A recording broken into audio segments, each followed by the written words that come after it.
July 5th, 2014. Roman stood in the departure lounge of Malay International Airport, his silver laptop bag slung over his shoulder containing evidence that would destroy him. Inside that computer, 1.7 million stolen credit card numbers, a decade of criminal communications, and a handwritten password cheat sheet linking him to hundreds of hacked American businesses. He carried his entire criminal empire in a bag, confident that geography and his father's political power made him untouchable. The Secret Service agents approaching him had different ideas. They'd tracked his movements for months, coordinated with Maldivian authorities in complete secrecy, and timed their operation perfectly. Roman's vacation in paradise was ending, but not the way he'd planned.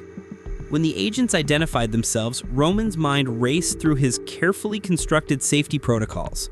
Last-minute plane tickets? Check. No extradition treaty? Apparently not enough. Do you have an extradition treaty with the Maldives? Those 9 words revealed everything about Roman Seleznev's miscalculation. He had spent years studying international law, monitoring court systems, and avoiding countries that could send him to America. But when it mattered most, he was asking the wrong question to the wrong people at exactly the wrong time. His question about extradition came too late to matter. Within hours, Roman would be on a US government jet heading to Guam, beginning a journey that would end with the longest hacking sentence in American history. The laptop he'd carried so casually through airport security contained enough evidence to guarantee decades in federal prison. But 3 years earlier, sitting in his luxury Moscow apartment with sports cars parked outside, Roman Seleznev had felt invincible. He was the son of a Duma member, a close ally of Putin, and a criminal who had stolen over $169 million from American businesses without consequence. The Paradise arrest seemed impossible. Understanding how he got there requires going back to where his story really began, not with an arrest, but with an opportunity that seemed too good to resist. Roman Seleznev didn't become a criminal because he needed money. He did it because he could. Born in Vladivostok to Valery Seleznev, a businessman turned politician who would eventually sit in Russia's parliament, Roman grew up watching his father navigate the chaotic post-Soviet transformation. By 2003, when 21-year-old Roman discovered online carding forums, his family already had money, connections, and status. What he wanted was something different: his own empire. The early internet fraud forums were a Wild West territories where Russian, Ukrainian, and American hackers traded stolen credit cards like baseball cards. Most operators were small-time, selling a few hundred cards here and there, making enough for rent and expenses. Roman saw something bigger. What if you could automate everything? What if you could turn credit card fraud into an Amazon-like marketplace, processing thousands of transactions daily with minimal human involvement? His technical skills were solid, but not exceptional. What set Roman apart was business thinking and fearlessness. While other hackers operated in shadows, terrified of law enforcement, Roman had something they didn't: FSB contacts and a father in the Duma. In 2008 chat logs, later recovered by investigators, Roman boasted to an associate that he'd obtained protection through law enforcement contacts in the computer crime squad. He wasn't paranoid about getting caught. He was confident about staying free. By 2005, Roman had established multiple identities across carding forums: nCux, Track2, and later, Bulba. Each handle represented a different phase of his operation, but the model remained consistent. Hack point-of-sale systems at restaurants and retailers, steal credit card data during legitimate transactions, package the data into convenient bundles, and sell through automated shops that ran 24/7. The technical execution was elegant. The scale was unprecedented. Roman's shops specialized in dumps, raw magnetic stripe data that criminals could encode onto blank plastic cards. Where competitors sold cards individually, Roman moved them in bulk to organized crime groups and street gangs. His pricing was competitive, his delivery instant, and his inventory constantly refreshed. Within 3 years, he was processing millions in stolen card sales annually. The money transformed his lifestyle. Luxury cars appeared in his garage. He traveled to exotic resorts, posted photos from exclusive parties, and lived like the oligarch's son everyone expected him to be. But unlike his father's legitimate business success, Roman's wealth came from American victims, small business owners, restaurant chains, and millions of cardholders who had no idea their financial information was being harvested and sold to criminals worldwide. The empire was growing, and Roman believed his protection would last forever. Federal prosecutors would eventually present a number that seemed almost impossible. 500 American businesses hacked, 400 point-of-sale systems infected, and 3,700 financial institutions forced to absorb losses. Roman Seleznev hadn't just committed crimes, he'd industrialized them, turning cybercrime into a scalable operation that generated tens of millions of dollars while devastating small businesses across America. The technical approach was brutally efficient. Roman's malware targeted point-of-sale systems, the computers that process credit card transactions at cash registers. When a customer swiped their card to pay for dinner or buy groceries, the malware would silently capture their card data: number, expiration date, cardholder name, and CVV code. This information would flow through encrypted channels to servers Roman controlled, where it was automatically sorted, packaged, and listed for sale on his shops. Restaurant owners made particularly easy targets. Their POS systems often ran outdated software with minimal security. Many establishments had inadequate IT support and no dedicated cybersecurity staff. Roman would identify vulnerable systems through network scanning, deploy his malware remotely, and harvest card data for months before anyone noticed. By the time a restaurant discovered it had been breached, thousands of customer cards had already been stolen and sold. The shops ran with impressive sophistication. Buyers could search by bank, card type, credit limit, and geographic region. They could read reviews from other criminals rating card quality and success rates. Bulk discounts encouraged larger purchases. The entire interface mimicked legitimate e-commerce platforms, making it easy for criminals with minimal technical skills to purchase stolen cards and commit fraud. Roman's customer base spanned the criminal spectrum. Street-level fraudsters bought cards in small quantities to manufacture fake credit cards for shopping sprees at big-box retailers. They'd buy high-value electronics and gift cards, converting stolen card data into cash. Organized crime groups purchased in bulk, distributing cards to networks of runners who could execute coordinated fraud across multiple cities simultaneously. The ecosystem Roman created enabled millions in downstream criminal activity. Federal investigators tracking fraud patterns noticed something disturbing. Cards sold through Roman's shops were appearing in criminal cases nationwide. The same malware signatures kept appearing in breached business networks. The same cryptocurrency wallets received payments from criminals buying stolen cards. All trails led back to Russia, to a criminal enterprise that seemed unreachable. American law enforcement could document Roman's crimes in excruciating detail, but geography and political protection kept him beyond their grasp. That frustration would eventually drive the creative diplomacy that led to the Maldives operation. In 2009, FBI and Secret Service agents flew to Moscow carrying briefcases full of evidence. They sat across from Russian Federal Security Service officials and presented detailed documentation of Roman Seleznev's criminal operations.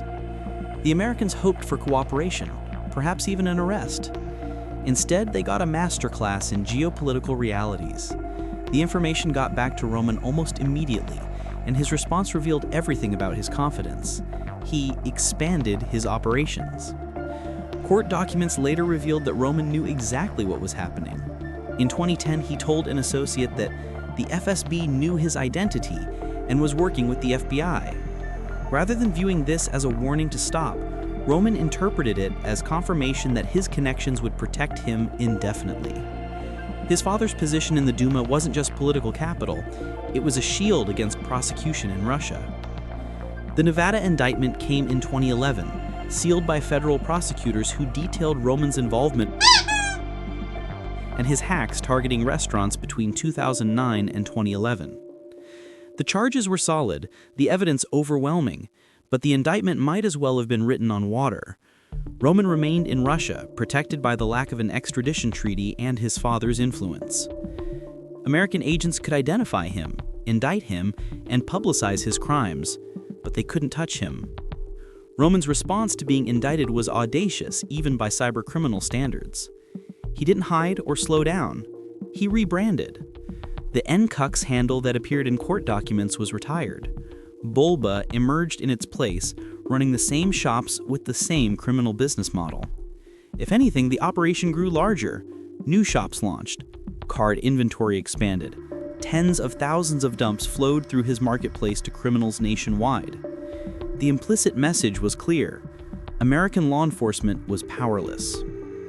His operational security did improve, though. Roman started monitoring PACER, the U.S. court's public access system, searching for any new indictments mentioning his name or handles.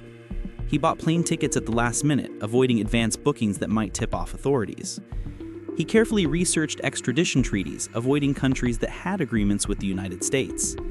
Every precaution was designed to maintain his freedom while continuing to profit from crime. For over 3 years after the Nevada indictment, Roman operated in a state of semi-public criminality. Law enforcement knew who he was. His father knew what he was doing. Russian authorities certainly understood the situation. Yet the crimes continued, generating millions in profits while American businesses absorbed devastating losses. The frustration among American investigators grew intense. They had identified their target, built airtight cases, and watched helplessly as he lived lavishly in Moscow, posting photos with expensive cars in Red Square, seemingly mocking their inability to arrest him. The Maldives vacation would finally give them the opportunity they'd been waiting for. Secret diplomatic cables told a story that Roman Seleznev never knew existed. For months, American negotiators have been quietly approaching Maldivian officials with an unusual request. The island nation had no extradition treaty with the United States and had previously been considered a safe haven for Russian criminals seeking tropical vacations. But the evidence against Roman was overwhelming, and American authorities made compelling arguments about international cooperation against cybercrime. Roman had vacationed in the Maldives before, without incident. The country was perfect for his needs. Beautiful beaches, luxury resorts popular with wealthy Russians, and most importantly, no formal legal mechanism for sending arrested individuals to America. His research into international law had identified it as a safe destination. What his research hadn't revealed was that cooperation didn't always require formal treaties. Sometimes it just required the right conversations with the right officials. When Roman booked his July 2014 vacation, Secret Service agents monitoring his activities saw their opportunity. They coordinated with Maldivian authorities to ensure everything was prepared before Roman even arrived. The operation needed perfect timing. Arrest him too early in his trip, and it might trigger diplomatic complications. Wait for his departure, and maximize the chance of a clean capture with minimal public attention. Every detail was choreographed to prevent escape or advance warning that might reach his contacts in Russia. Roman spent his vacation relaxing on pristine beaches, completely unaware of the surveillance teams documenting his movements. He carried his laptop everywhere, that silver machine containing 1.7 million stolen credit card numbers, criminal communications spanning a decade, and enough evidence to guarantee a massive sentence. The casual way he transported such damning evidence revealed his fundamental miscalculation. He genuinely believed geography and political connections made him immune to prosecution. July 5, 2014. The departure lounge at Malé International Airport, Roman prepared to board his flight home to Moscow, looking forward to getting back to business. When Secret Service agents approached and identified themselves, his world collapsed in seconds. The question about extradition treaties came reflexively, a last desperate attempt to find some legal technicality that might save him. But the agents had everything they needed: Maldivian cooperation, overwhelming evidence, and a suspect caught completely off guard. The diplomatic fallout was immediate and intense. Russia's foreign ministry called it kidnapping. Roman's father Valery used every political connection to demand his son's release, characterizing the arrest as some monstrous lie and provocation. Russian media portrayed Roman as a victim of American overreach, ignoring the mountains of evidence documenting his crimes. None of it mattered. Roman was loaded onto a U.S. government jet and flown to Guam, where he would spend over a month in federal custody while prosecutors prepared their case and Russian officials raged helplessly about violations of international norms. Paradise had become a trap, and the oligarch's son, who believed himself untouchable, was finally in American custody. The laptop said everything. When forensic analysts opened Roman's silver computer, they found what prosecutors would later describe as a smoking gun that eliminated any possible defense. Beyond the 1.7 million stolen credit card numbers stored in plain text, investigators discovered something even more damaging: a handwritten password cheat sheet linking Roman to a decade of criminal infrastructure, compromised servers, and hacking operations. The password list was remarkable in its detail and its stupidity. Roman had apparently never seriously considered the possibility that American law enforcement might someday examine his laptop. No encryption protected the most sensitive data, no secure deletion software had scrubbed incriminating evidence. Everything was there: usernames, passwords, server addresses, and notes connecting various online identities to specific criminal operations. Defense attorneys would later struggle to explain why an innocent man would possess such comprehensive documentation of cybercrime infrastructure. Federal prosecutors built their case like a puzzle, using the laptop evidence to trace Roman's activities across years of criminal operations.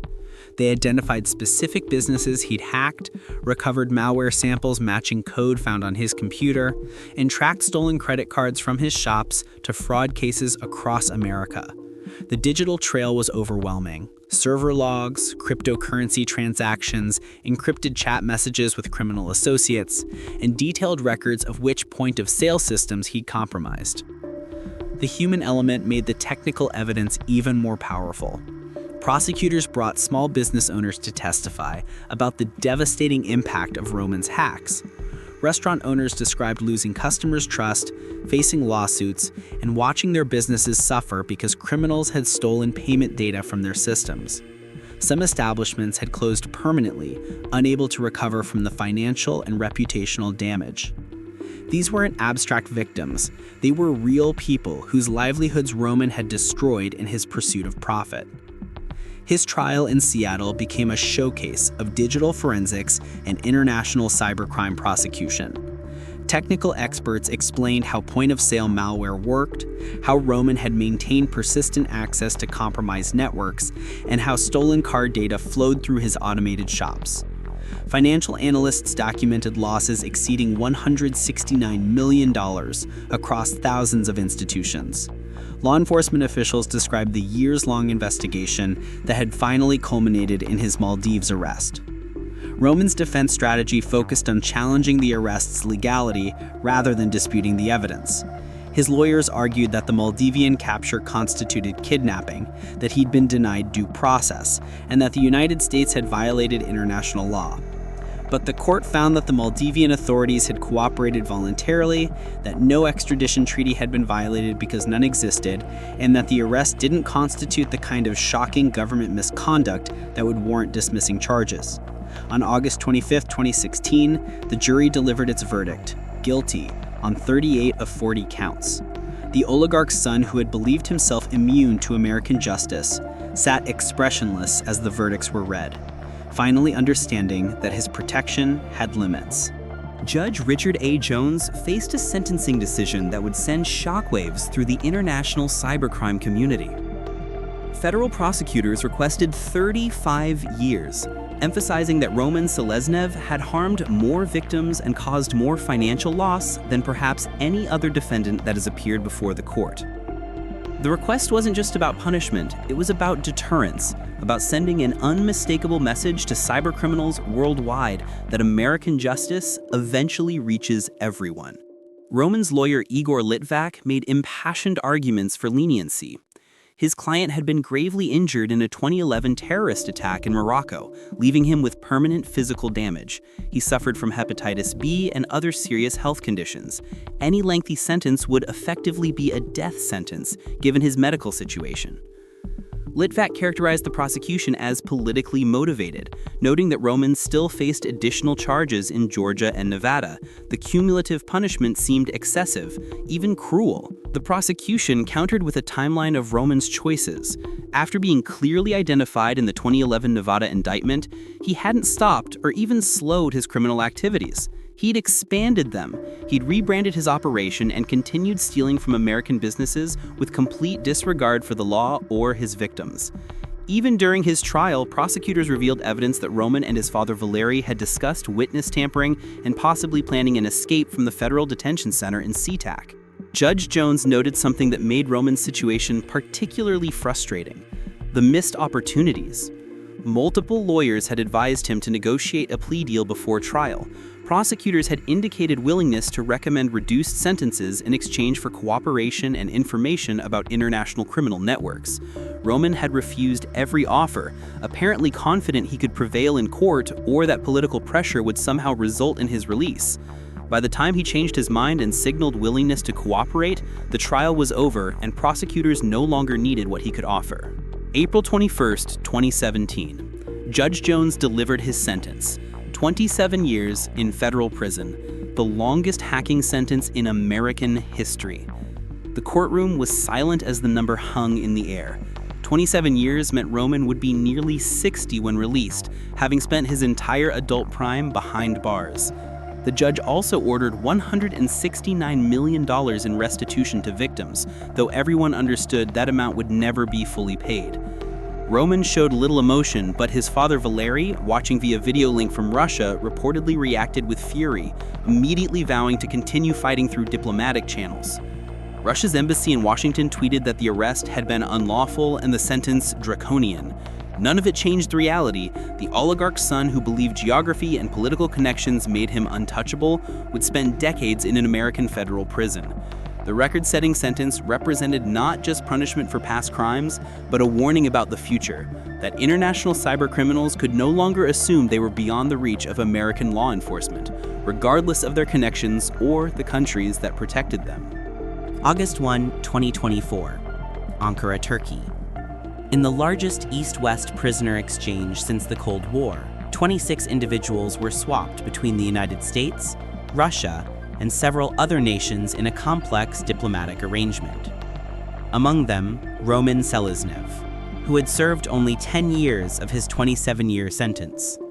The news sparked controversy among American law enforcement officials, who had spent years bringing him to justice, only to watch geopolitical considerations override judicial decisions. The exchange revealed uncomfortable truths about international law enforcement. While prosecutors could secure record-breaking sentences, diplomatic realities ultimately determined how much time criminals actually served. Russia had never stopped protesting Roman's arrest, characterizing it as kidnapping and demanding his return. His father's position in the Duma and connections to Putin's government provided leverage that ordinary criminals could never access. When the opportunity arose to resolve multiple international disputes through a prisoner swap, Roman's name appeared on the list. His legacy in cybersecurity extends far beyond his abbreviated prison time. The scale of his point-of-sale hacks demonstrated that individual merchants couldn't defend themselves against determined adversaries, leading to industry-wide security improvements. The human cost remains staggering. Over 500 American businesses were victimized, many of them small operations without resources to recover from data breaches. Losses exceeded $169 million in documented damages, though experts believe the actual impact was far higher when including indirect costs, undetected fraud, and long-term business damage.